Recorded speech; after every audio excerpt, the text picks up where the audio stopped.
Dr. Mehmet Kaya, Yeah. I think you can begin.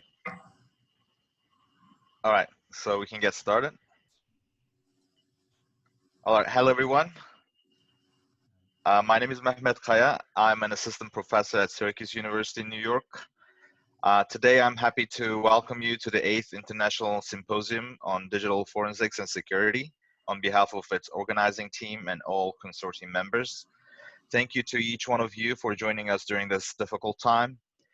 So since its first meeting back in May 2013 in the Department of Software Engineering at Fırat University, Turkey, the symposium has been providing a setting for networking and focuses on research presentations from all around the world. Therefore, it provides a forum to learn about ongoing research, exchange ideas, and identify areas for research collaboration in the fields of digital forensics, information security, data privacy, cryptography, and computer science in general. Over the past 7 years, we have had very successful events in a number of very exciting places, such as Elazığ, Turkey, Houston, Texas, Ankara, Little Rock, Arkansas, Târgu Mureș, Romania, Antalya, Turkey, Barcelos, Portugal. And we were very excited and looking forward to meeting in Beirut, Lebanon this year, but due to the global pandemic, as you all know, we missed that opportunity this year. So hopefully that will, come again in a future date. So I can tell from my personal firsthand experience and observations that all participants benefited from these past symposiums greatly and left with a lot of valuable insights, research collaborations, and personal and professional connections. And I hope and believe that this year's event will also be very successful in achieving these objectives.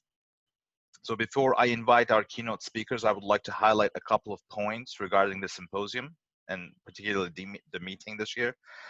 So firstly, we're going to have a live technical session right after the keynote speakers' presentations. In addition to that, most of the technical presentations are offered online, and you can find the links to the presentations and presentation recordings in the conference schedule. You can follow those links to listen to the presentations at any point directly from the author of the paper. Providing networking opportunities is one of our main objectives in the symposium, so please do not hesitate to the authors if you find their research interesting and would like to initiate research collaborations or connections with them. You can find their emails on their papers and you can contact the author of the paper directly and perhaps schedule a Zoom meeting with them if you want to talk more about their research. You can also post your questions and comments about the papers on the comments section on the YouTube videos if you prefer to do so. And we kindly ask all of the authors to follow the comments and on their presentation videos and respond to them as much as possible. We're also kindly asking you to keep your microphones muted during the presentations, and we would like to let you know that the meeting host may remotely mute your microphones to provide the best experience to all audience. We will start with 3 keynote speakers, followed by a live session today. The live session will include only 3 presentations. Our first speaker is the Associate Professor, Dr. Hassan Sabeti from Beirut, Lebanon, from the Arab Open University. He is the term chair of the symposium this year. And I would like to provide a brief biography of him. After receiving his engineering degree from the Ruhr University, Bochum, Germany in 1994. He started his career as an engineer in Germany in the field of hardware and software development. In year 2001, he received his master's degree in modeling and intensive calculation from Francophonie University Association. In 2003, after having started his PhD, he received a full-time job offer from Arab Open University as a lecturer. He was then appointed as an assistant professor after receiving his PhD in 2005 in computer architecture from the University Polytechnique in France, La Mehroui, in collaboration with the University of Ghent, Belgium. Currently, he is an associate professor at the Arab Open University in Lebanon and the program coordinator for the master's programs. So please welcome Dr. Sabeti to give his presentation. Thank you, Dr. Mohammed, for the introduction. Can you hear me very well? Yeah, you sound really good. Okay, good, great. Good day. Good day, everyone. Dear colleagues, welcome to our virtual 8th International Symposium in Digital Forensics and Security at the Arab Upper University, Lebanon. I would like to start by wishing you and your families my personal best for your health and safety in these difficult times. This year, we were very excited to organize the symposium, but unfortunately, and due to the COVID-19 pandemic, we had to run it through video conferences, as we're doing right now. I would like to thank all those who contributed to the success of this symposium. The researchers who believed in this symposium and submitted their papers, and the organizers of this symposium, you all made this event a reality despite the current situation. Thank you. The AOU Lebanon joins the Symposium Consortium 2 years ago. And it's as such a privilege to contribute and take part in organization of these symposium. The AOU Lebanon, in cooperation with the Open University UK, have first introduced the MSc program in computing and offered only one track in software development. And later on, we offered another track, information security and forensics. The aim was to engage our students with the research community and those working in the security domain. And the first step was to join the ISDFS consortium. Looking at the bright side, the current pandemic situation proved that the advancement in ITC technology is serving well the well-being of humanity. Without the internet, mobile data network, and their applications tracking the spread of the virus wouldn't have been possible. The ability to inform people throughout the world and to somehow control the activities of the ones who are infected was key in limiting the damage and controlling the spread of the virus. And this is how some countries such as China and South Korea were able to control the spread of the coronavirus. Other countries are now trying to follow this approach. During the crisis, lockdown was enforced on people throughout the world. However, life, daily activities, and a lot of tasks must continue. Food supplies chain, academic institutions, and others. Hence, due to the advanced technology, the majority of people were able to conduct work from home, hence home office. Without the cloud technology and the existing virtual classroom software, such as Hangout and Zoom, which we are using today, education would have been suspended. We even wouldn't have been able to conduct this event.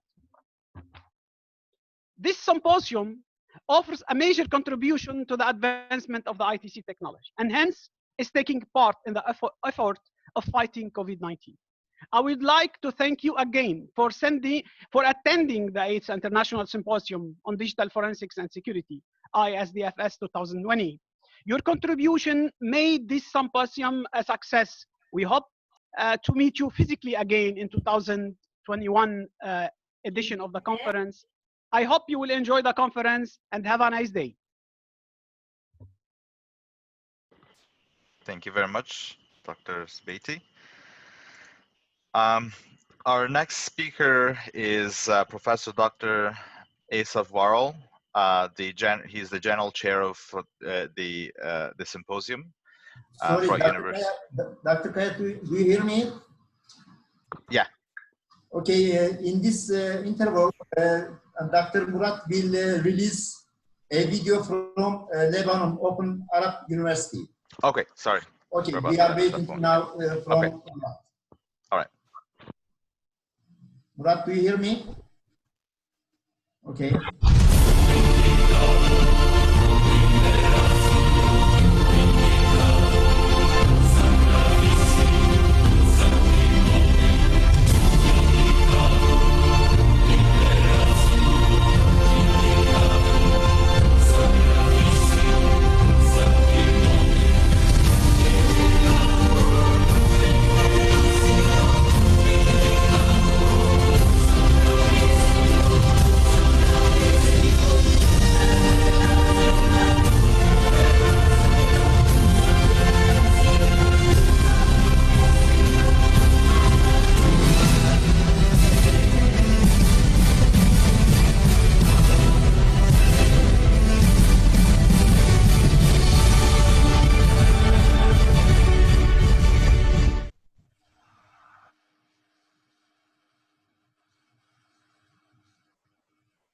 So thank you. Okay, you're welcome. It definitely looks like a very exciting place, and Yes, hopefully we all yes. will get a chance in future to visit that university. All right, so like I was saying, our next speaker is going to be Professor Dr. Asaf Varol. He's the General Chair of the Symposium from Freight University. I'm sure you all know him very well by now because of his great efforts in organizing these events, and I would like to share a short biography of him as well. Dr. Varol has extensive research and teaching experience from Freight University, Istanbul Technical University, Karlsruhe University in Germany. He received his PhD from Karadeniz Technical University in 1983, and he recently received a master's degree in the field of public administration in 2017 from Sam Houston State University. He joined academic studies on field of computer systems at Indiana and Purdue Universities in 1990. He earned the title of Associate Professor in the field of energy education in 1991. In 1992, he had academic studies on computer-aided education and design at Salford and Bradford Universities in UK. In 1995, he was invited to Oklahoma State University in the US to have studies on vocational and technical education and informatics. He was invited to Germany to work on a project in the field of robotics at Bremen University, Germany in 1998. Between 2003 and 2005, he taught different courses at West Virginia University in the US. He was the chair of software engineering department at Freight University between 2011 and March 2020.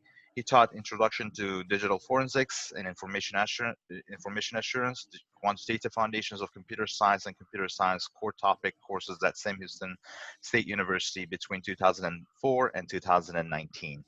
He is currently a full-time professor at the Department of Software Engineering at the College of Technology at Freight University, Turkey. Dr. Asaf, please. Well, thank you very much for this introduction. And first of all, before I begin, I would like to thank all of you to join to this symposium. And I hope, although we are not face-to-face, we will use the technology facilities and we will success to do this conference well. COVID-19 has been an unprecedented challenge for every nation in the world. While most of us moved to online remote teaching to protect ourselves and our loved ones, we continue to cheer the heroics of nurses, physicians, and other essential personnel who serves us. Once this pandemic started to show up in the headlines, we took a proactive approach early in March and got approved by IEEE to conduct this year's symposium series remotely. ISTFS has been held every year since its first occurrence in 2013. Therefore, as the organizers of the event, we did not want to skip a year, no matter what the circumstances were going to be. In the end, this new lifestyle increased the importance of cybersecurity and digital forensics, and institutions, companies are moving more towards the online practice of their businesses. Therefore, the importance of sharing ideas about cybersecurity and digital forensics with research teaching communities and technology companies is more vital than yesterday. We truly hope we can physically get together for the 9th series of the event in 2021.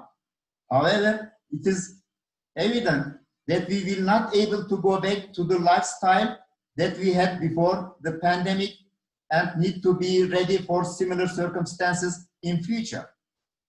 That is why we know that this year's event is not intended to be all-inclusive, but will evolve over time as we learn more about this experience, as it provides important questions and checklists to consider moving forward. While originally scheduled to be held in Beirut, Lebanon, this year's event, the 8th International Symposium on Digital Forensics and Security, is held remotely online. ISTFS is an international symposium originally initiated in May 2013 by the Department of Software Engineering of College of Technology at Fırat University, Turkey. ISTFS is organized by a consortium consists of Fırat University, Symposium State University, Gazi University, University of Arkansas at Little Rock, San Diego State University, Youngstown State University, Hacettepe University, University of Medicine, Pharmacy, Sciences and Technology of Târgu Mureș, Romania, Polytechnic Institute of Kavedo and Eve, Balıkesir University, Başkent University, Association of Software and Cybersecurity of Turkey, Havelsan, Lebanon Arab University, and Singidunum University, Serbia. Historically, the first symposium in the chain was hosted by Fırat University in Elazığ, Turkey on May 20 to 21, 2013. The second at Symposium State University in Houston, Texas, USA on May 12 to 13, 2014. The third at the Gazi University in Ankara, Turkey on May 11 to 12, 2015. The fourth at the University of Arkansas at Little Rock in Little Rock, Arkansas, USA on April 25 to 27, 2016. The fifth at the University of Medicine, Pharmacy, Sciences and Technology of Târgu Mureș, Romania on April 26 to 28, 2017. And the sixth one in Antalya, Turkey on March 25 to 28, 2018. And the seventh one at the Polytechnic Institute of Kavedo and Eve in Barcelos, Portugal on June 10 to 12, 2019. The symposium technical program organized into 5 tracks: digital forensics, information security, data privacy, cryptography, and computer science in general. Starting with the symposium in Arkansas, the conference has been sponsored by the IEEE Society, and scholarly works disseminated in the symposium have been cited by Explore Scientific Index. Before I finalize my talk, first I would like to express my sincere gratitude and appreciation to all of the consortium members for helping ISTFS to grow each year. We have received 92 paper submissions this year, even though the negative effects of COVID-19. Second, I also would like to extend my appreciation to the IEEE Lebanon section, and Dr. Yara Abdallah, Rector of Arab Open University in Beirut, Lebanon, and Dr. Hassan Sbeiti for their generosity in support of ISTFS 2020. And finally, I would like to take this opportunity to thank scientific committee members for their help during the paper review process. Thank you. Okay, Mehmet Kaya, your turn now. Yeah, I would like to thank you, Dr. Varol, for all of the efforts that you put into organizing these events. It's definitely, you know, for your initiatives that, like, you know, this sequence of events are taking place, and, you know, we have been all really benefiting from it. So we're going to have a video presentation that shows, it gives us information and, you know, introduces Fırat University to us.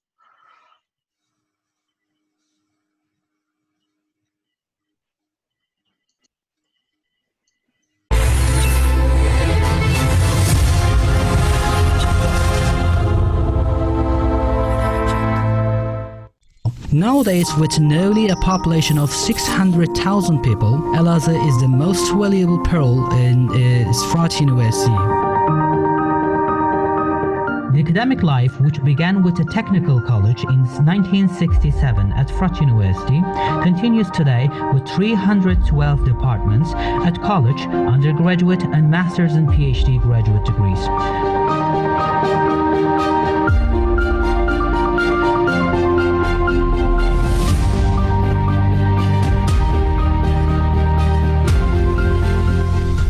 With 45,000 students, 2,000 academic staff, 4,000 personnel and a land of 7 million square meters, Frat University is considered to be the largest university in its region.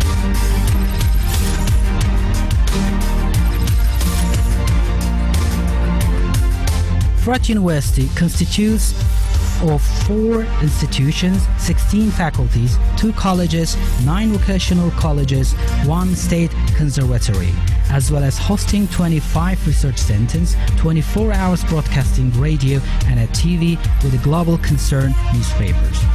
Frat University is the 5th Turkish university, members of the United Nations, conducts bilateral and multiple scientific collaborations with many global higher education networks such as the World University Council and the European Higher Education Area. According to the university's Europe data, being among the top 1,000 universities in the world is a source of pride of its scientific activities. Leaving behind Turkey's important technical universities, Frat takes the 5th place in the engineering discipline, then ranking 18th according to 2019 statistics, is not a mere coincidence. Without the need for any prolongation, the students of Frat University have the chance to have a major diploma, a double major diploma, a European Union diploma supplement during the same period. Moreover, the diplomas of the joint programs conducted with other partner countries, particularly the USA, are among many other gains of our students. In addition, our students continue their education domestically or abroad with the help of exchange programs such as Mevlana and Erasmus, which grant them opportunity of exchange and job opportunities within 130 universities around the world. At Frat University, you can either stay in campus where you can spend a peaceful and calm time in the forests and parks, or you can take a 15-minute walk to the city to take part in many entertaining activities. All the parks inside campus were designed to be the address of you and your friends' scientific and social meetings. Within the university, more than 100 scientific, art, social and sports clubs take place. Taking part in them, you can introduce your name, your club's name and university's name to the world while doing activities that interest you the most. In addition to the spring festivities, graduation nights and a year-end balls held every year at the university, different activities, concerts provide students a pleasant time. Exhibitions, artistic performances, environmental trips, and national and international tours are the usual activities you will come across at Frat University. Frat University has over 2,000 international students from 50 countries today, with an international prestigious exam, FIUS, created to select international candidate students. Tömer, on the other hand, is very functional as a center where foreign students learn languages and socialize.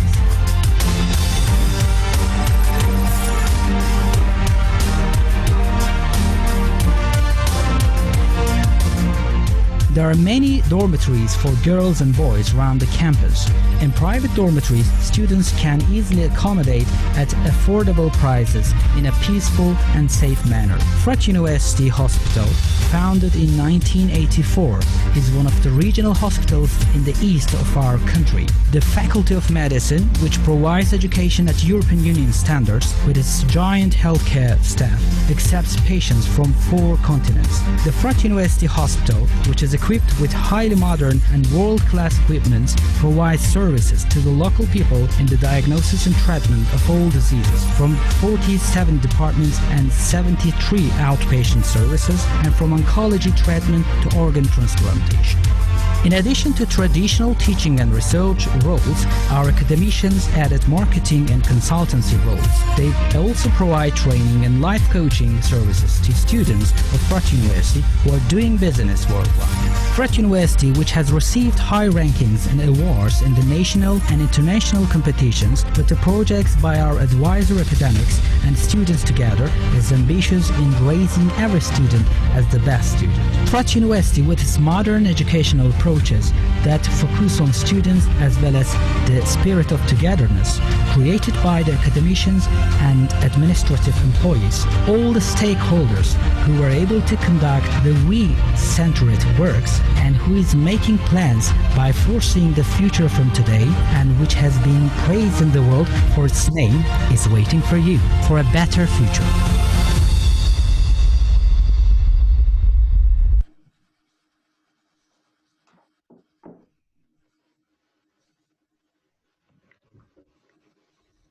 Well, yeah, thank you for this beautiful presentation of Fright University. All right, so last but not least, we're going to have, so our schedule in this part of our plan, we were going to have a talk from our third keynote speaker, Mrs. Dr. Yara Abdullah, who is director of Arab Open University. Unfortunately, she couldn't make it. She's not here with us today, but she was kind enough to share a presentation that we can view. She's the rector of Arab Open University. She was the academic vice rector prior to coming to her current position. And then she holds a PhD in business administration. So now we're going to see a presentation from one of her team members.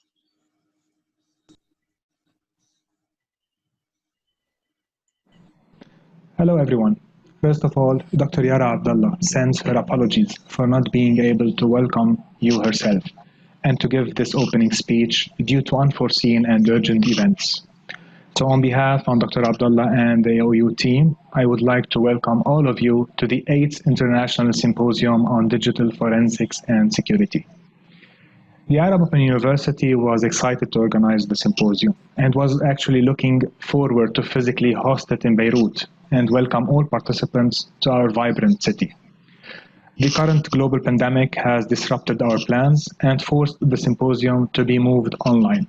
Coincidentally, the fallout of COVID-19 underscores many cybersecurity problems and encourages revisiting cybersecurity strategies and policies on a global level. As public health guidelines have pushed public and private sector institutions from all industries around the globe to switch to remote online operations, issues of security in cyberspace become more critical. COVID-19 has cybersecurity relevance because it has generated solemn revelations of lingering challenges, unsettled disagreements, and overlooked signs that continue to regulate cybersecurity worldwide. In cyberspace, dependency generates weaknesses. Following the COVID-19 pandemic, malicious efforts to take advantage of the unexpected and rapid societal move online have thrived. Developing knowledge in cybersecurity has become a necessity for all organizations and governments, and it has become a matter of national security. Achieving this, however, needs a robust economy, government reforms for improved cybersecurity readiness, and cooperation between academia and private and public sectors to reinforce cybersecurity positions. The Arab Open University was the first academic institution in Lebanon to recognize the significance of cyberspace and cybersecurity issues for the future and to introduce a master's program in information security and forensics. That program was carefully designed in cooperation with consultants from the UK to offer our graduate students state-of-the-art knowledge in the domain. We look forward to the exchange of research ideas and knowledge over the coming 2 days to enlighten the future debate and policy making on issues of cyberspace, infrastructure design, and cybersecurity. Thank you.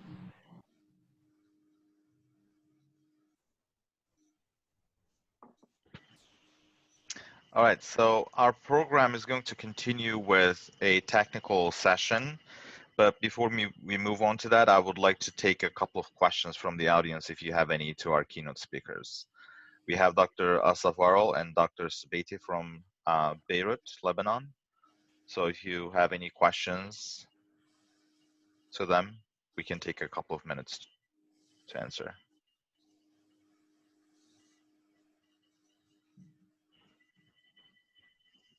All right, so then I would like to invite Dr. Asaf Varol, the session chair, to start the first technical session. So thank you very much, Dr. Kaya. This is our first session, and in this session we have 3 online presentation. And the first presentation will be held by Chair Nam, and the title of the paper is Multi-Key Homomorphic Encryption Create New Multiple Logic Gates and Arithmetic Circuits. And the each presenter can use only 15 minutes maximum, and then we will take the questions if you have any. Okay, please, Dr. Nam, I think, and you can begin now. Thank you. I try to share my screen. I can't. You can share, please. Okay. Now you can share, I think. Are you able to see? Yes. Yes, we can see now. Okay. So because I'm okay. The topic I'm going to go through is basically multi-key homomorphic encryption, create new multiple logic gates and arithmetic circuits. Okay. Basically, I'm a lecturer from Temasek Polytechnic. Okay. Basically, I have two students basically work on the topic. The main student that worked on this topic was Coxin. Okay, he was my final year student. So I'll go through three main points throughout the whole entire presentation process. The first thing is the background, why we started this thing.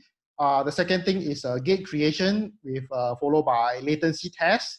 The third is arithmetic circuit creation followed by latency test.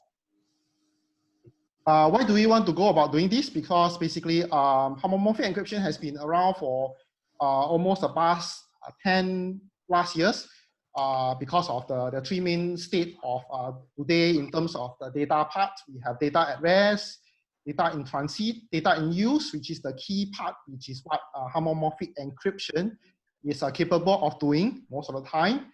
There are three generations of homomorphic encryption. First is first generation, which is by Craig, by IBM. He was from his PhD in IBM, and basically 2009 was first generation. They made use of a lattice-based method to create the homomorphic encryption. The latency then was about 30 plus minutes. It was the very first generation of homomorphic encryption. Then followed by the BGV, basically the HE-LIB, which is about the second generation that comes in 2012 in terms of complication-wise. The latency was about 5 to 10 minutes. It has improved over the first generation. Then followed by the third generation, which is FHEW and TFHE. TFHE is basically by the French university, which actually basically the GSW model, which is the third generation of 2016.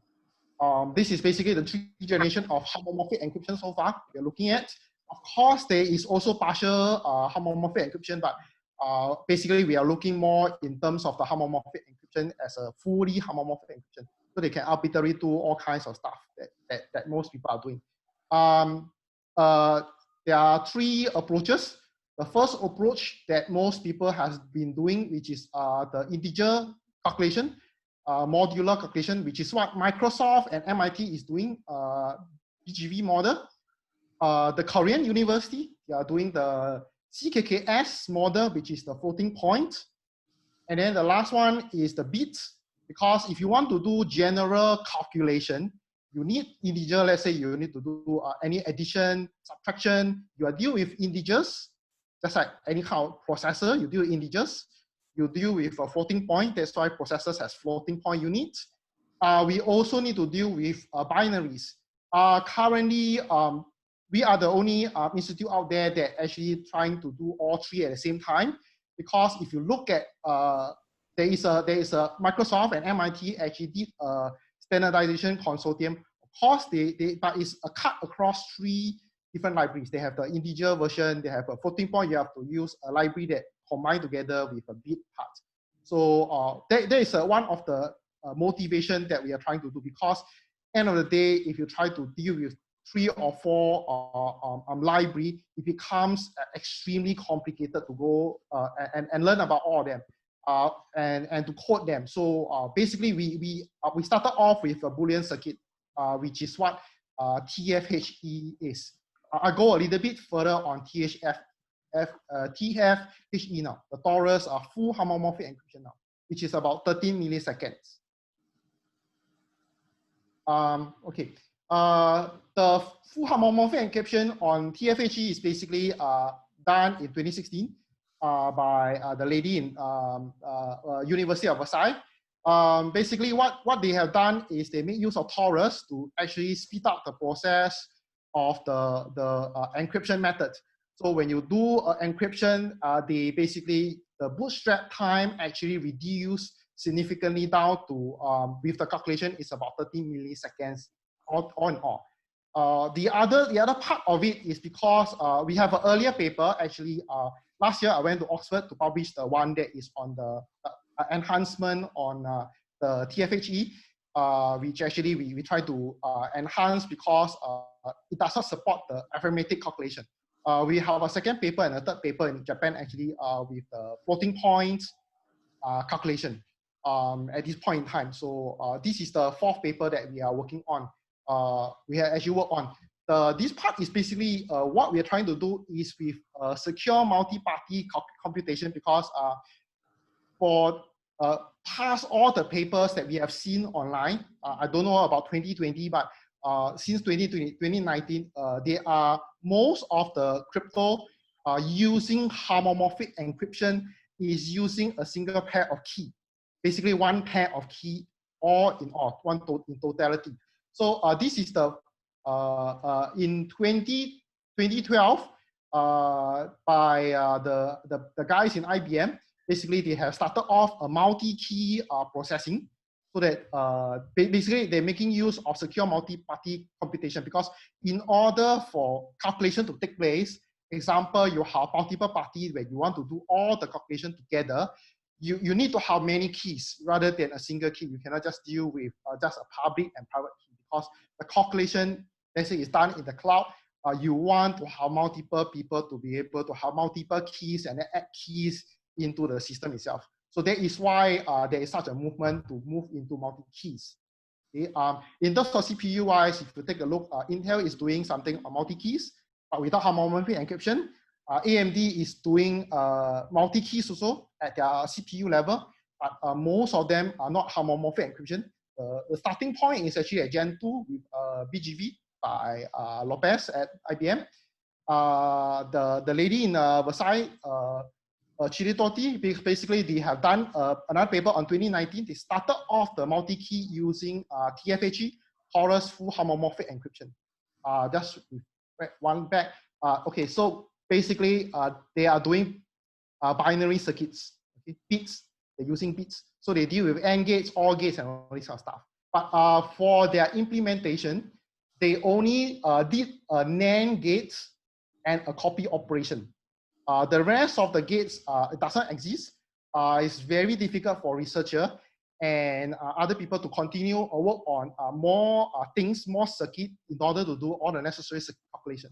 So what we did is, me and my students, we actually try to build on top of the NAND gates. We produce AND gates, OR gates, NOR gates, NOR, and XNOR. We have some issue with multiplex.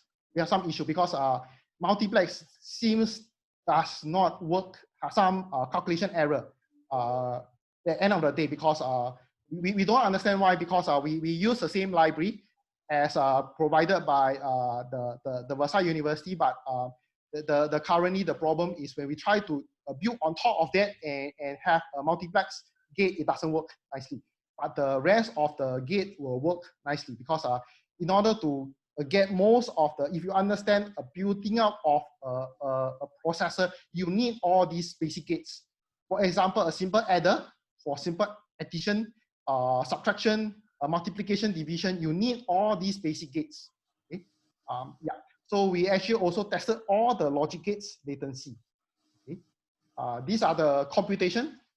This was given. The NAND gate was the premier that they were given, but I don't think Versailles University, they did not have the time to continue to do the rest of the gates.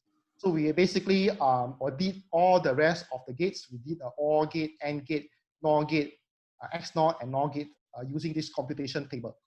Okay? The computation table was not given. Well, what we did is we actually reverse engineer and took a look, because the source code was provided. So we actually look at all what they have done for the TFHE, and then we actually re-implement the whole entire thing on the multi-key portion.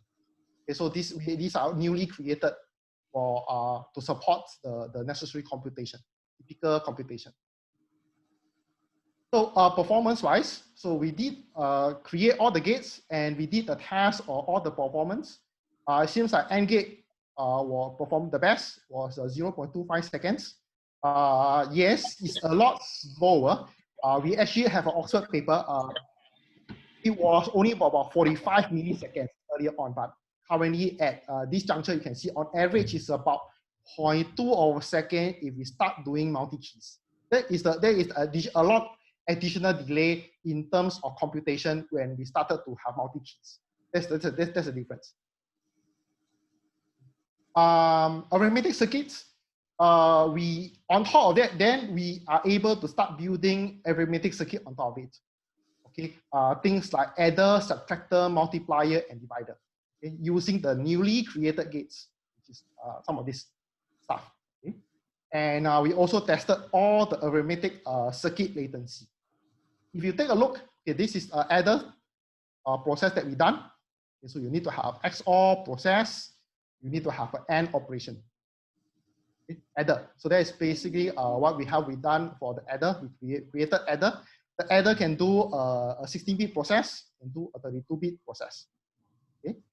We also did two complements, which actually basically end of the day be able to process it as a subtractor.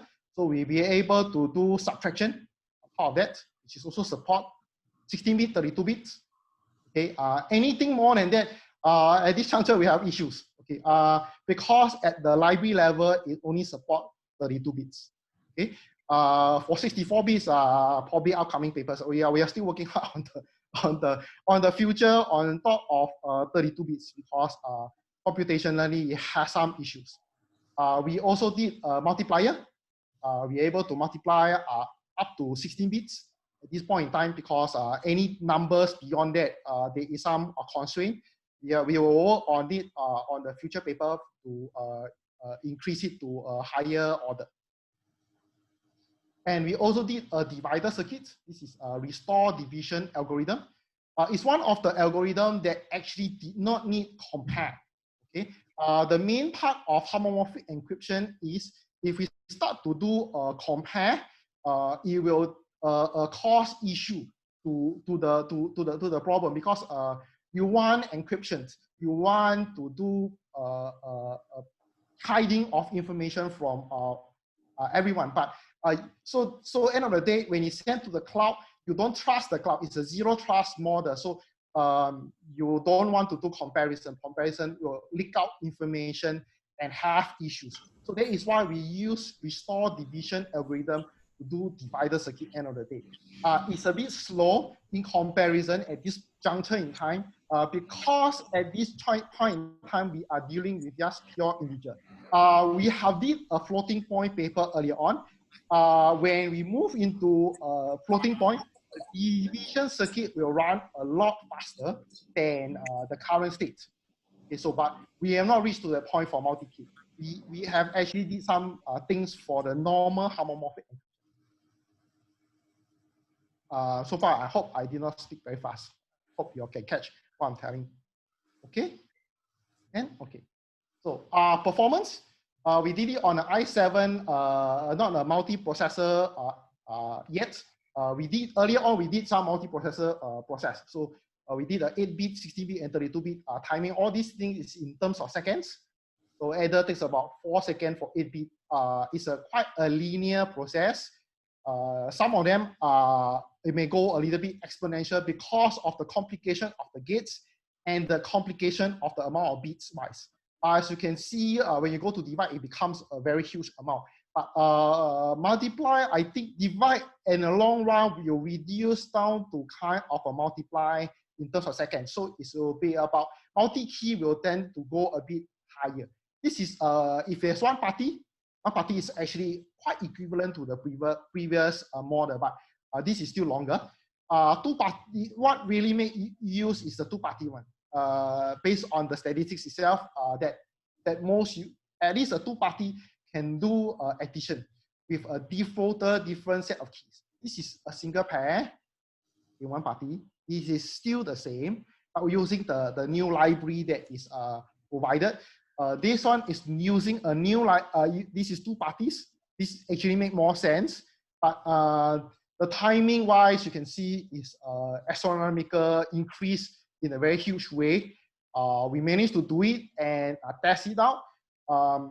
For functional use, I don't think it is reasonable now, but as time goes by, we will try to optimize it and test out. Because the timing, the statistics timing that we get from is basically what the previous paper that the Versailles University is using. We will intend to go and take a look at what additional statistics that we can improve to make the performance of the arithmetic circuit faster. Because currently, no one is actually doing this at all. This, in terms of the graph wise, you can see this looks a little bit more linear. As it goes towards the division, it goes a lot more exponential. The division circuit, yes, is low, but if we start moving into the floating point algorithm, which we have not done yet because we have earlier paper which we presented in Japan. So it will down to the kind of the multiplication circuits because we can do something do optimization. We have not reached that point yet. It will take some time because all these are actually coding at this circuit is actually very complicated, especially for my students. So it will take a while for us to get to that point. So I finished most of the presentation. Any question, any comments? Well, thank you very much for this interesting topic, and really I appreciate to listen to you. And now, before I give a speech to the audience to ask the questions, I would like to make an announcement about the videos. These videos are recorded and will be released on YouTube. Therefore, you can reach these slides later in YouTube. Okay, are there questions from audience?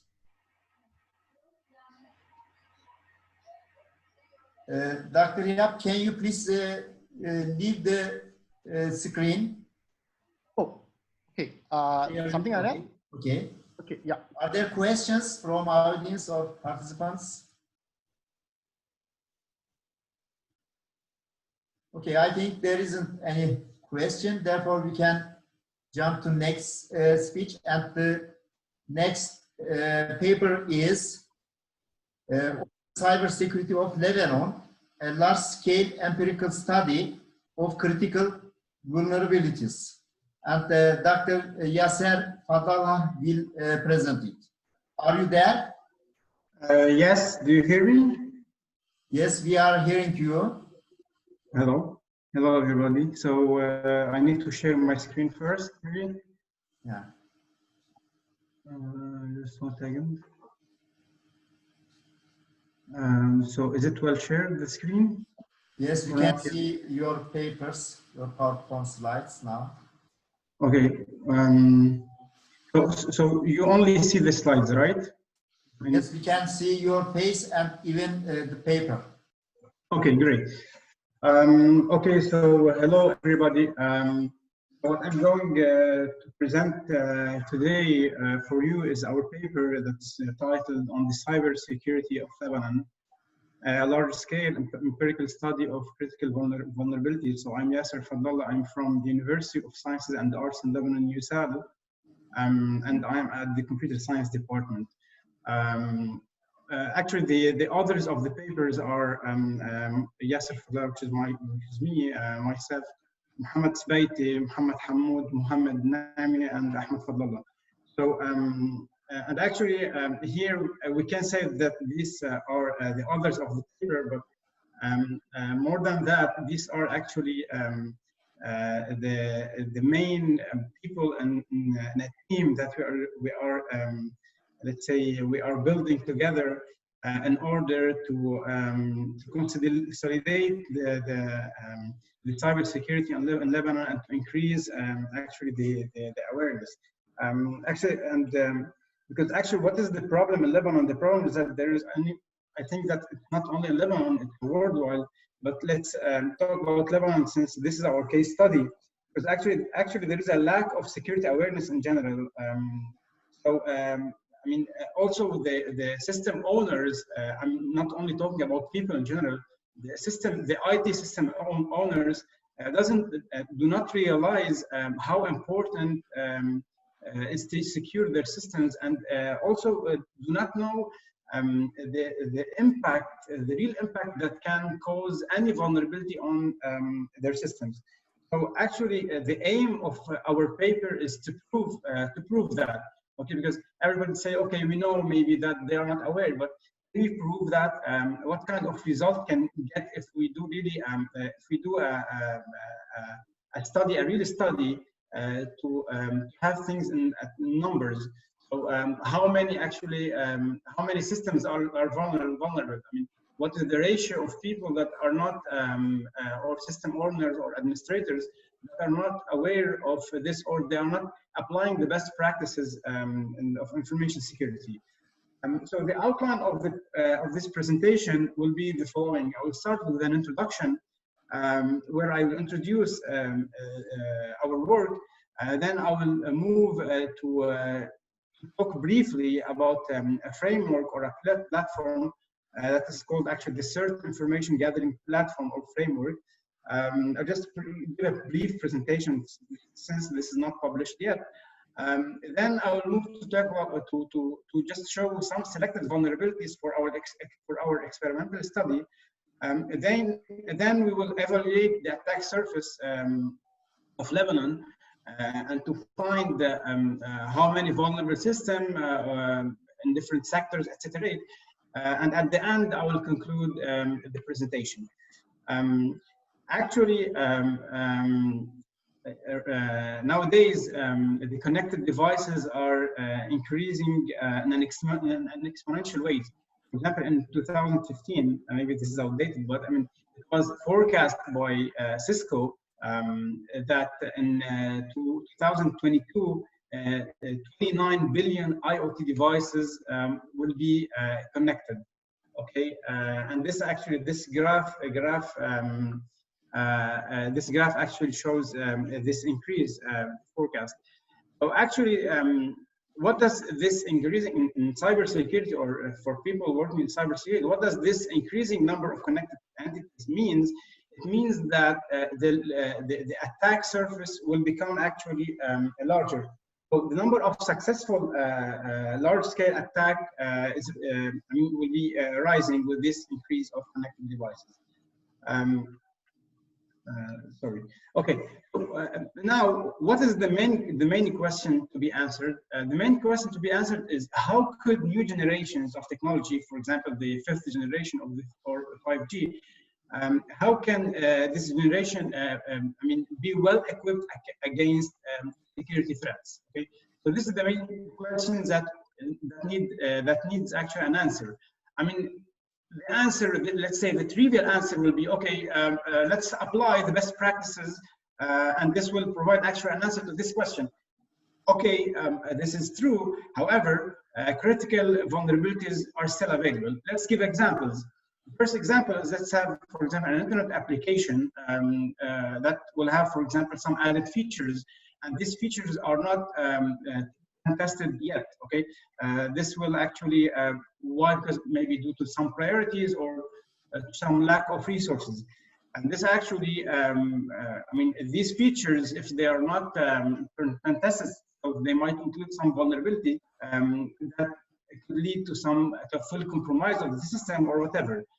Another example will be, for example, let's say inside a company, the patch management is applied based on fixed relaxed intervals, and sometimes these intervals are, let's say, for example, 48 hours, let's say.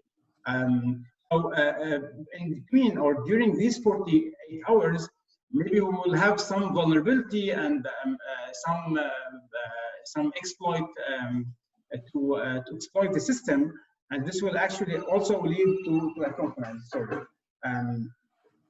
Another example is actually the lack of real-time detection of some attack in some segment for the IT infrastructure due to improper configuration. Okay, so all these three examples can show that although the best practices, if we apply the best practices, we might always have the possibility of to be, let's say, attacked.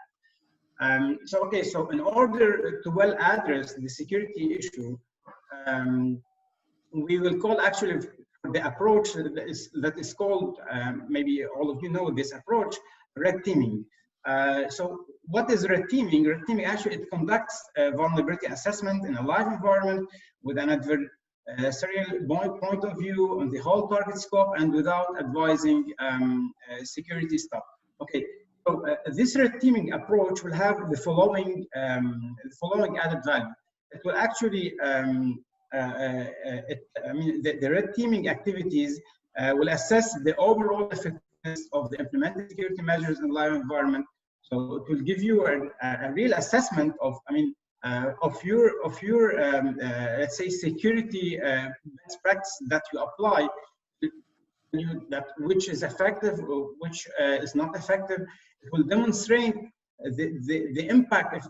The impact might be great of any cyber attack that you might have, and it will actually improve the ability of cybersecurity staff and users, as well as identifying gaps. Okay, so the gaps can be either, any gap can be identified due to red teaming activities. Okay, so and now let's state our work in this introduction. Actually, our work or our project that started actually here and is continuing aims actually to introduce. This work introduces a project. Okay, so we initiated a project between USL University, the Computer Science Department, and some other researchers from let's say from different companies. And we are all working together under the umbrella of a Lebanese association that is called CERT, which is the Cybersecurity Empowering Research Team. And the goal of this association is to continuously evaluate the attack surface of the Lebanese perimeter. In order to what? In order to capture critical vulnerabilities in the Lebanese perimeter and report these in time. And it's actually the way for government-supported red teaming activities in Lebanon. Okay, so let's now move to briefly talk about the CERT information gathering framework. So what is the framework that we use, or let's say the platform? Because actually the platform is this is the core that helps us to find any vulnerability and to assess any system. It is actually a novel combination of systems for identifying and evaluating the attack surface of Lebanon in real time. Okay, so a novel combination of systems. Which kind of systems actually? Systems, for example, that gathers IP addresses, systems that gather actually DNS, that analyze vulnerability semi-passively, that sends email automatically, also systems that visualize the statistics of any result we can get. Okay, so all these kind of systems are actually combined in this platform, and this platform will actually will interconnect the different systems to efficiently actually collect all the information that we might need. Okay, and what are these systems? Actually, they are all based on open source AuxINet actually tools. Okay, let's say like Shodan, like ZMap, like Whois database. All these systems, different systems are connected together in this platform. Okay, maybe I can't talk because this platform is still not published yet. So, but once this platform is published, actually it will be really an attractive solution for risk management of Lebanon as a country, or of contractual partners like companies operating in Lebanon. Okay, just to go more briefly in detail to say, so what are the blocks of this platform? The first block is the passive IT infrastructure inventory. So with this actually inventory, we crawl the Whois database to collect IP addresses, We collect actually the Lebanese subdomains. We also gather main domains from yellow pages. The second block is semi-passive vulnerability analysis. And this actually, it connects different semi-passive vulnerability analysis and other OSINT tools like Shodan, ZMAP, ZGrab, Web Analyze, and also other actually proof of concepts or POCs of critical vulnerability. Actually, this block aims to verify the vulnerability on time. So the first block, the aim is to gather all IT information that we are going to use to analyze, let's say, to gather the systems. And then the second block aims to verify if these systems are vulnerable. And the third block is the security dashboard. And this dashboard is just to visualize the results. So it includes actually both statistics and managerial charts, as well as detailed technical view for a security expert to analyze data. Okay, so this is about the platform. Now, okay, so to continue our work, now that we have we know the context, we have we have the framework, let's say the platform. Now, to start our experimental study, we need to select some vulnerabilities. Okay, so the experimental study actually, it was performed to assess the attack surface of 11 perimeters. This end actually, we said, okay, what are the IP of Lebanon? So there is actually around 612,000 IP addresses that we gathered actually from the WHOIS database. And there are actually also around 24,000 domains that we gathered from tools like Red Asset and Mass DNS. Then once we have these addresses, the critical unauthenticated remote vulnerabilities were selected based on which the security posture of Lebanon's IT infrastructure was exposed. So now, how regarding the vulnerabilities, how did we decide which vulnerability to select to assess the system to see if the systems have this vulnerability, are vulnerable or are exposed to this vulnerability or not? So we said, okay, we will select a vulnerability based on the following reasons. The first is to say, okay, is this vulnerability severe and can it be remotely exploitable? This is the first reason. Then we asked, do we have a proof of concept, okay, for this vulnerability? Or let's say, do we have an online POC, online, which is actually for public, okay, anyone can use this. The third is to say, okay, what about the high number of potential affected system of or the critical of these? For example, some vulnerability, we can find that there is a lot of, or there is many systems that are exposed to this vulnerability, but for some others, we can find only one or two systems, but these systems are critical. For example, a system that belongs to, let's say, to a bank or or like, let's say, a governmental system, okay? And the last reason, which is actually the timeliness of the vulnerability.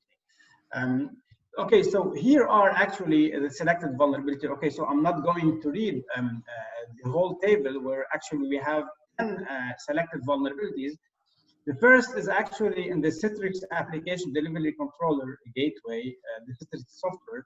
Actually, this the disclosure date of this vulnerability is 27 December to 2019, and the affected version are from 10.5, 11.1, etc. Okay, and the damage is to perform. You can with this actually with the exploit, you can perform arbitrary code execution leading to full compromise of the system. Another one is the Microsoft SharePoint. It is actually an unauthenticated RCE, and the damage is run an arbitrary code in the context of the SharePoint application pool and the SharePoint server farm account. The MikroTik also a router operating system. The vulnerability is actually the DNS cache poisoning. And the DNS cache poisoning is actually, it's very dangerous. So you can get a remote access to the DNS cache poisoning. So you can actually, with this exploit, you can just update the firmware as you like of the router. And the affected versions are the MikroTik router with an operating system of version 6.45.6 and below. Also, the remote desktop protocol known as BlueKeep. Also, the damage is you can send specially crafted requests and lead to a full compromise of the system. Affected version are Windows Server 2008 and R2 Release 2, and the original one and the 2003. This is all the date is May 2019.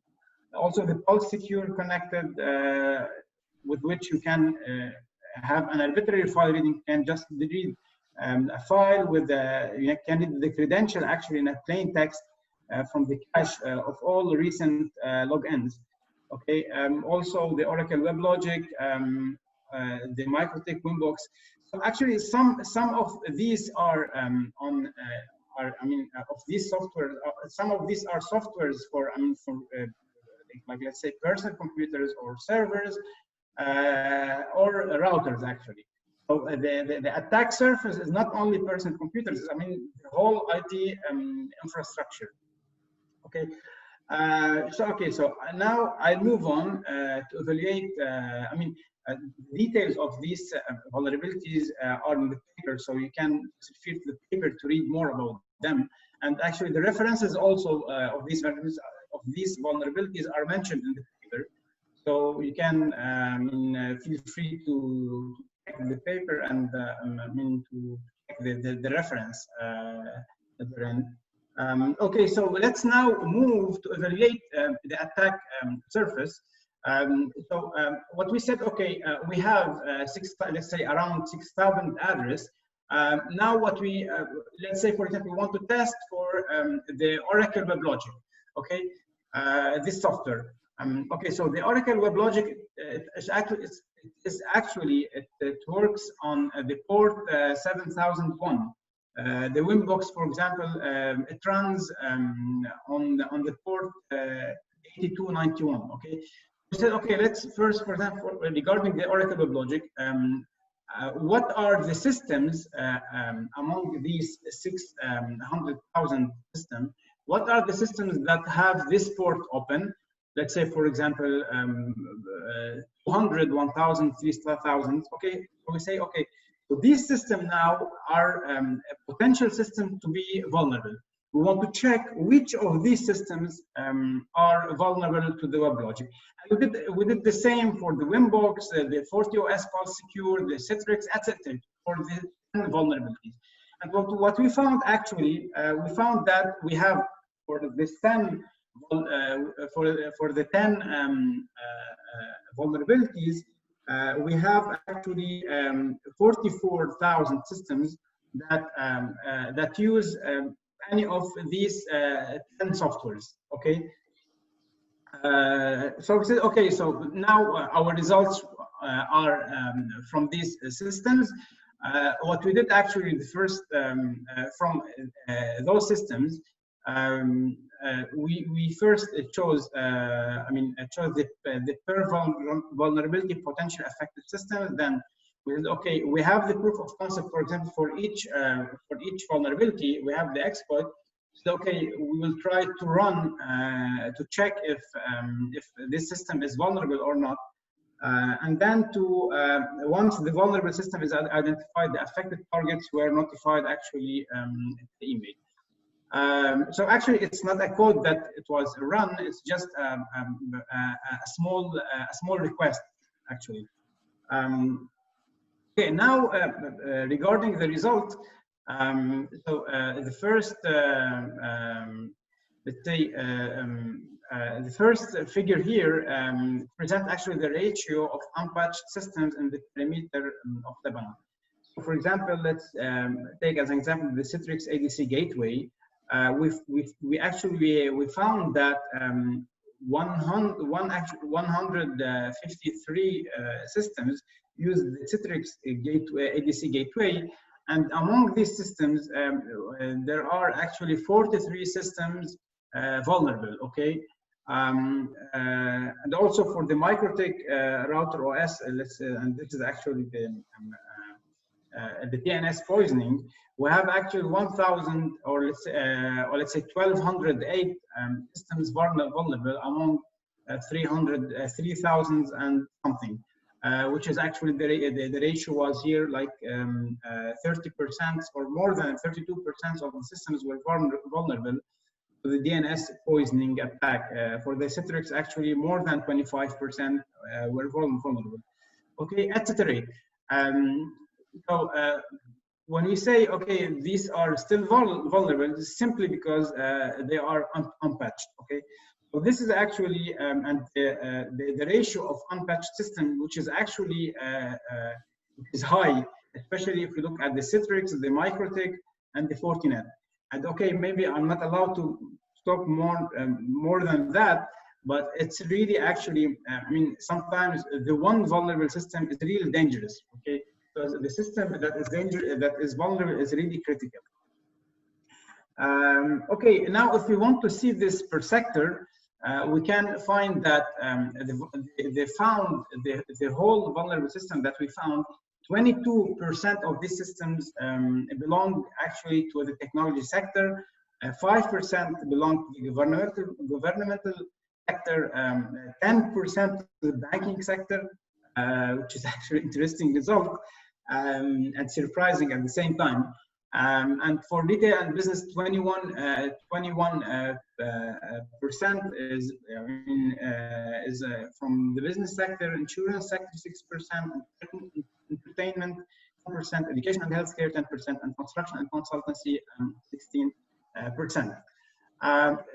Now, okay, we said, okay, so let's have a look on the budget, because okay, we found, for example, here that the banking sector there is 10%. The technology sector is 22%. I mean, why? Is this related to budget or to budget issues, or what is the reason? When we try to see or to check the budget that the sectors spend on security to defend their system, we found that the banking and the telecommunication sectors are the most, or the sectors that are paying the most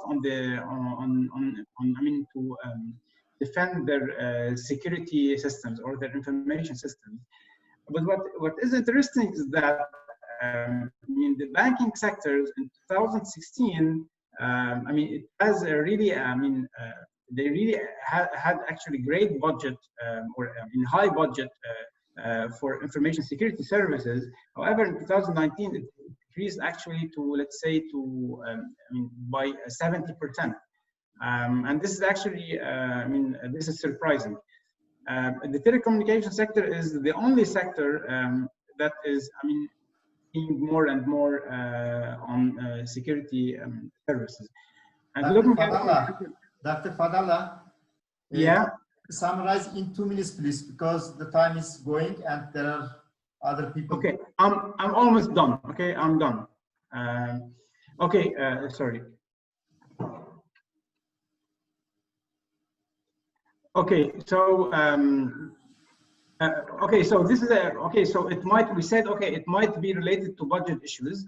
Now we said, okay, let's notify to see the incident handling. We found actually that so what we did actually, we notified the administrators. Some of them has reacted because we did a second scan. And the second scan, we found that, for example, in the Citrix ADC gateway, the number of vulnerable systems decreased actually to 10.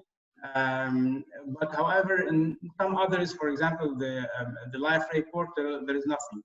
Okay, so we said, okay, let's check per sector. The banking sectors, after, like, let's say less than 1 week, there is no vulnerable system in the banking sectors. However, in other sectors, still, like, let's say the business and retail, no one updated his system. Okay, So these results are about incident handling.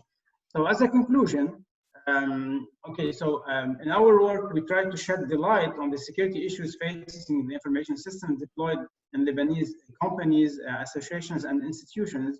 We use a platform that interconnects different data sources to gather all scope information. Many vulnerable systems were identified from diverse sectors, including critical ones like banking. And we found that the main lag actually was in applying two core best practices, which are the patch management and the incident handling. And another crucial issue highlighted in this paper was that only few sectors have allocated decent budget for security service. So the future direction is the following. Given these facts, we perceive that the next step can be to enhance the cybersecurity level in Lebanon by involving international cybersecurity firms, Lebanese ISPs, system administrators, research team, and delegated staff. We need all of us should be involved in the evaluation and remediation of Lebanon's attack surface, and thereby paving the way for government support red teaming activities in the future. And thank you for your attention, and sorry for thank you very much, Dr. Fadal, for this interesting presentation. And because of time limiting, I would like to ask the audience, are there questions? We can take one or two questions. Can you leave, please, sharing your screen? Okay, I will leave it. Okay.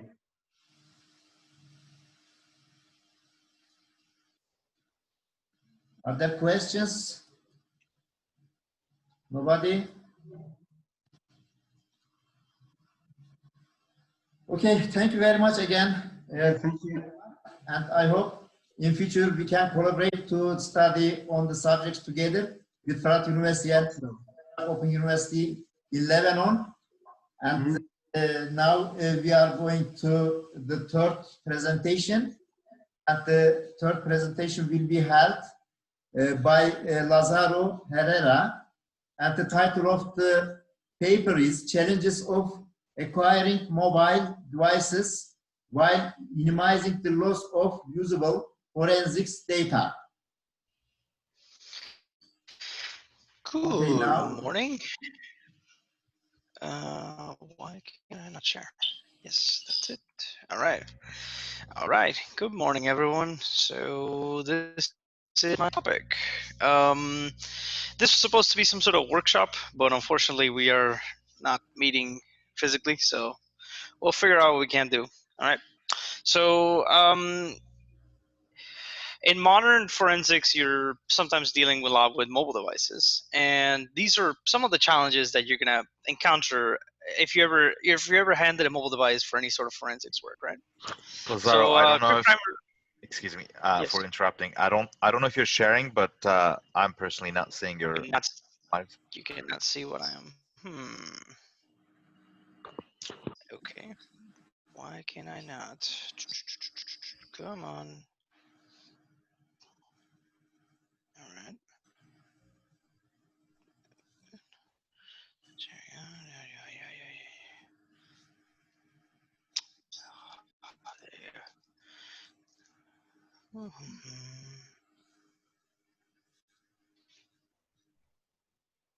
Security and privacy.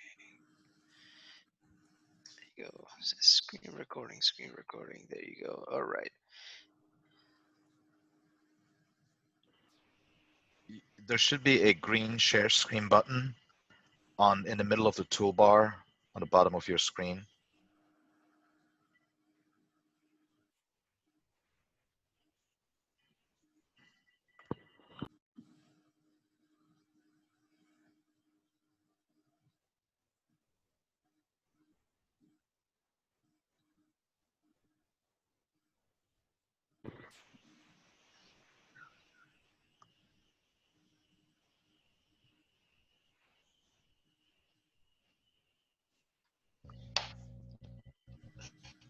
Right. Can you see my screen now? Yes. Perfect. Awesome. Right. that exact moment my MacBook decided to betray me. All right, all right. Come on, Google Drive, you can do it. All right. So as I was saying, before by my MacBook not working, these are the challenges of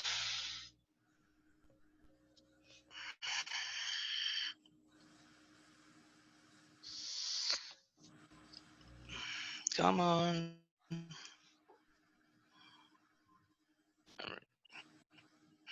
And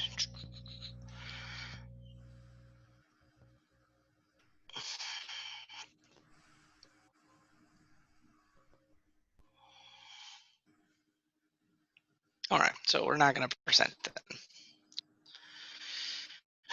All right, so the challenges of acquiring mobile devices while minimize the loss of forensics data. We're just going to have to do it this way then. So here's a quick primer on acquisitions, in case you've never heard anything about it. So acquiring a device is when you take some data from a device like this one, and you try to extract some sort of forensic usage out of it, right? The main types are logical acquisitions, file system acquisitions, and physical acquisitions. At the software level, you'll sometimes be able to get logical stuff pretty cheap. You don't have to pay a lot of money, for expensive tooling. But if you're going to go to physical, you're probably going to have to overpay for something from Celebrite or whatever, which will be really expensive. So on that front, physical acquisitions give you a lot of more data, like deleted data. So if somebody's been deleting files off their phone for whatever reason, you'll get that info. You also get the actual files, while logical acquisitions just give you what the operating system, like Android or iOS, are able to provide for you. On the acquisition fronts, you also have JTAG and cloud-based acquisitions, where you're actually attacking the chips on the board or connecting into debug points, or cloud-based, where you're extracting from Google Drive or iCloud. This was supposed to be a kind of workshop presentation where everybody would get a chance to try some of these tools or whatever, but we're not there. But if you are at home and you want to try this yourself, you can get yourself the tools. I've picked a couple of free tools. This slide, I think, is in my presentation. So you can download some of these tools and extract your own phone and see what data is available, which is cool. You might learn something out of it, right? So the presentation style is just going to be a regular day for a forensics professional. The only thing you're going to need is some sort of note-taking materials, or just like a calculator to keep track of it. And all the information is up to date until today. That would be on Android or iOS 10 and 13.5 respectively, right? So first thing that can happen is you get a phone call, and somebody calls you and they say, oh, we need your help, come down for helping out with this forensics investigation.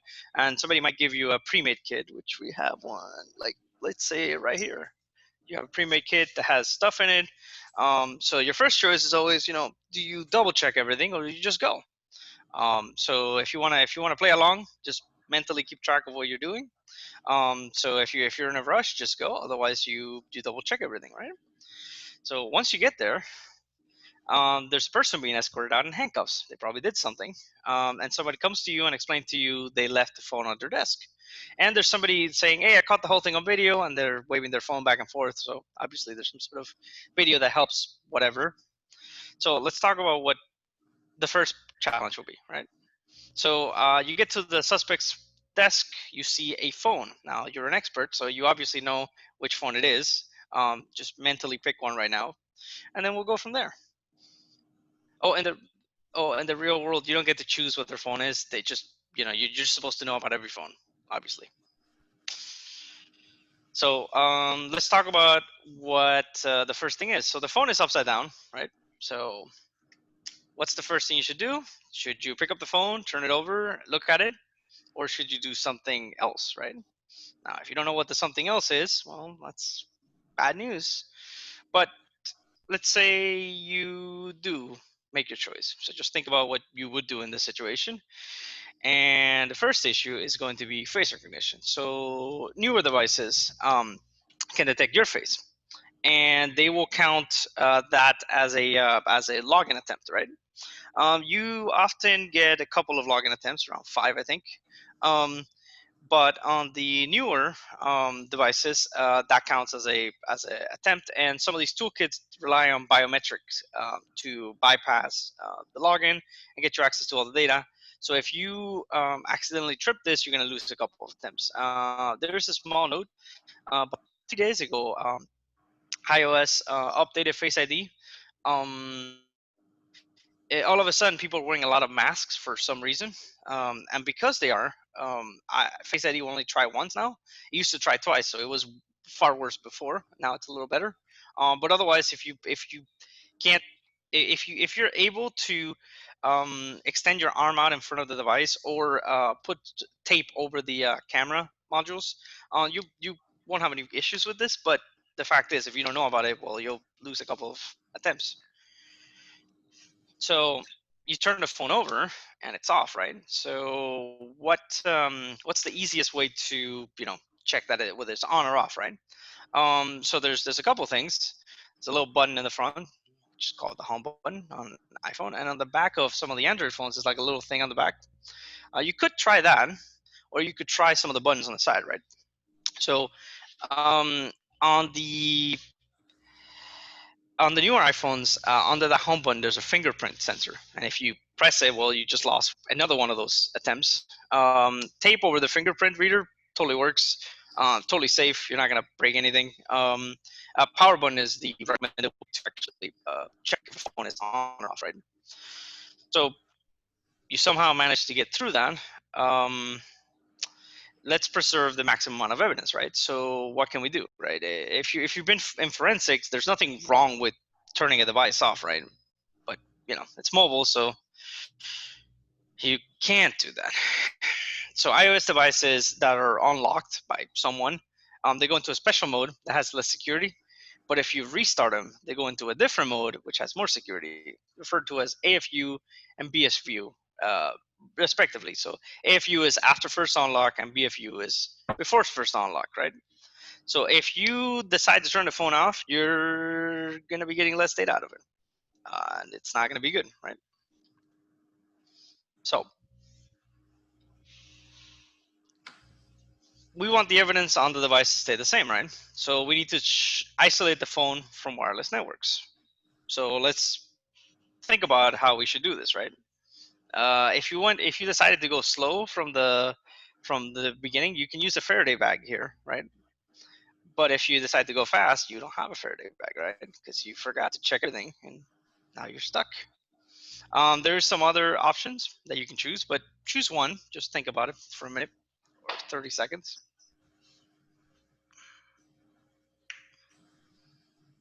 All right.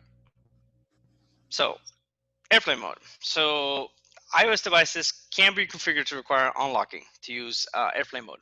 Android devices will require unlocking if it's not in the quick settings bar. So if you need to drag it in and turn it on, you're going to need to unlock the device. And if you don't have the password, well, you can't do anything, right? This does not prevent you accidentally connecting the device to the network. You can still turn on like Wi-Fi if it's in airplane mode. It's not. It doesn't prevent you from accidentally turning something on, right? So not that bad, right? Removing the SIM card. So if you're on an iOS device, this will enable USB restricted mode and lock the device. So if it was unlocked, if you remove the SIM card, it will lock it. It's one of the anti-theft options. If you went fast and you don't have anything, you can use an arson can or empty paint can. That actually has great RFID isolation properties. So yes, even though you can get an arson can, you probably didn't have a portable power bank in your device kit. So your device probably restarted into BFU mode. So you just made yourself, made it more difficult for yourself. You still managed to save some of the evidence though, so that's good. If you had a Faraday bag and a power bank, you would be able to keep the device fed and keep it from running out of battery. So you'd get the best chance at retrieving evidence, but like everything else, you have to be prepared, right? If you're not prepared, you're not going to get what you need, right? So let's talk about the witness's phone, right? So somebody gives you an unlocked device and they say there's a video in it, what can you do, right? So if you have a Windows computer in your kit. I have a very small one in there. So if you double checked everything, you can plug in the phone. But if you didn't, you probably have to figure out what to do, right?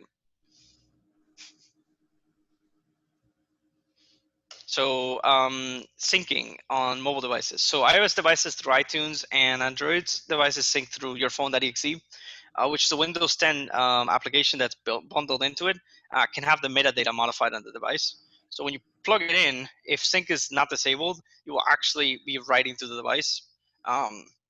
If you disabled sync, you're good. And you can get yourself some points here. You get half the points for an iPhone 4 because the camera quality is not that good, right? All right, so the suspect phone was unlocked. So should you attempt to take a backup? So remember, you got to plug it in, right? So if it's been less than 1 hour, you get the access to USB restricted mode. So USB restricted mode will shut off USB data after 1 hour. If you unlock it, it will re-enable it. If you don't have the password, you can't do anything.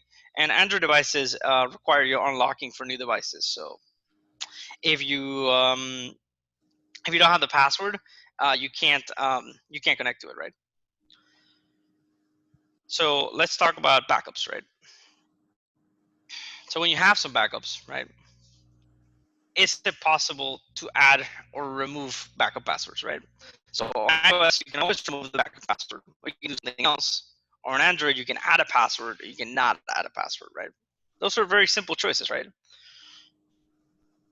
So in iOS, iOS devices contain the backup password on a device. So when you create a backup, it comes with a password that's on the device, right? And it comes with a lot of useful stuff like the Wi-Fi passwords, health data. It comes with messages that have been synced from iCloud or whatever. You can take multiple backups. So if you take a password protected one, remove the password, and then take a non-password protected backup, you'll get the most data out of it. If somebody remembers their password later on, or they're told, or you find it on a sticky note, you can always unlock that password protected backup. But removing the password deletes the data. So if you remove the password to make your job simpler, you basically end up with a harder job, right? And Android devices will always yield more data if you apply a password. So when you do full backups on Android, you will get a password prompt that says, hey, put a password on this, you put a password on it, and you get more data out of it compared to a non-password protected password backup.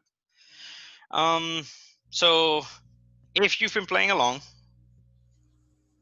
this is kind of how it looks. If you did pretty well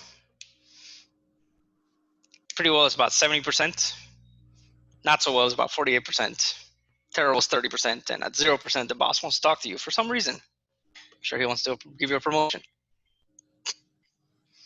All right, I do have 2 minutes on the 15-minute. So if anybody has any questions, if there's anything interesting so far. So thank you very much. Really, it was very interesting research, and I appreciate to listen to you. And I hope there are some people who will ask questions about this topic and this research. Now we are waiting your question. The people who are working in this field, especially.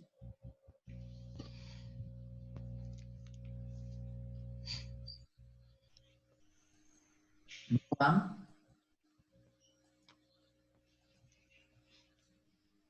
Okay, thank you very much again, Lazaro Herrera. Thank you. And this is the live session we completed already. And now we will close our session, and Dr. Kaya will explain how the people can reach the videos, offline videos on web page. And we will send your certificate via email to all of authors using the email. And if you have questions, please do not hesitate to write us email, or you can use other tools. Thank you again for all of you. Thank you, guys. Yeah, thank you for to all of the presenters. Like Dr. Essa said, this session concludes the online or the live portion of the symposium. Again, I would like to take this chance to thank to the organizing committee, the scientific committee members, and all Cursor team members for making this event happen today. And for the offline parts, there are a lot of very interesting research papers and recordings are available. Like I said, you can find the links to the YouTube videos in the conference schedule.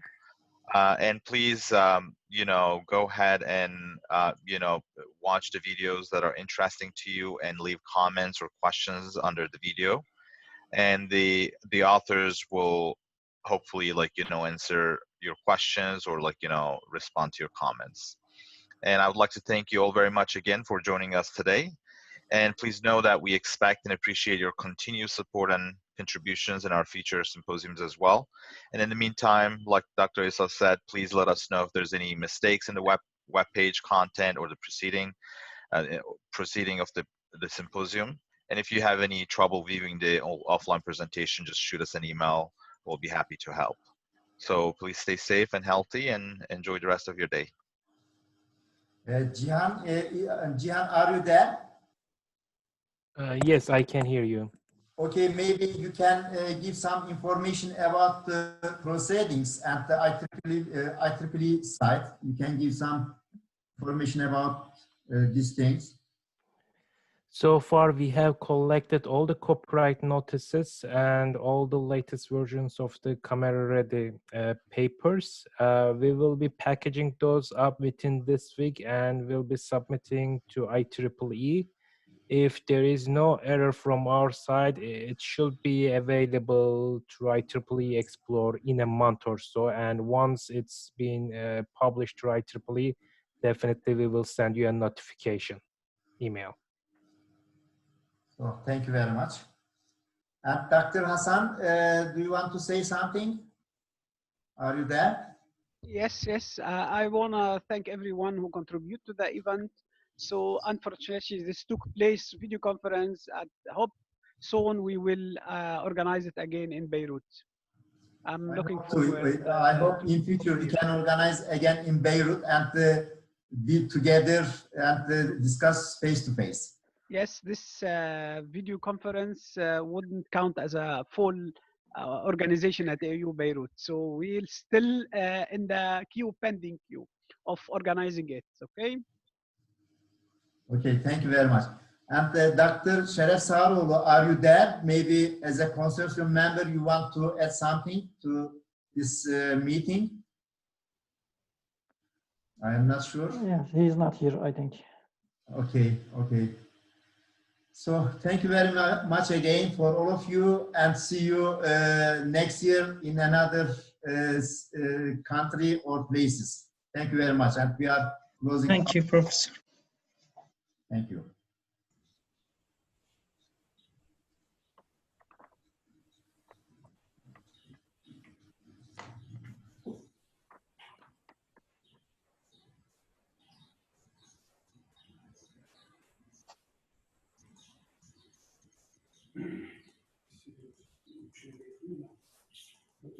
Hocam sizde göz okulu